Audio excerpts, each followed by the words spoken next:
Əgər siz də say və tell feilini qarışdırırsınızsa, bu video sizin üçündür.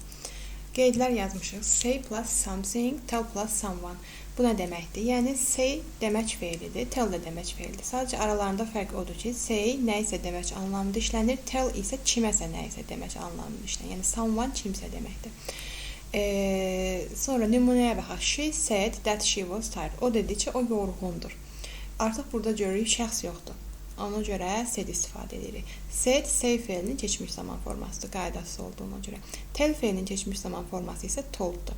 She told me that she was tired. O mənə dedi ki, o yorğundur. Kimə dedi? Mənə dedi. Artıq burada şəxs var.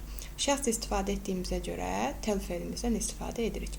Amma bizim istisnamız var ki, say feilindən sonra to gələrsə, o zaman şəxsimizi istifadə edirik. He said to me, o mənə dedi, be careful, ehtiyatlı ol. Artıq burada to gəldiyinə görə kimə deyildiyini istifadə edirik. To gəlməsəydi, o zaman biz şəxsi də istifadə edə bilməzdik. Birbaşa he said, be careful. Bu şəkildə olasıydı cümləmiz.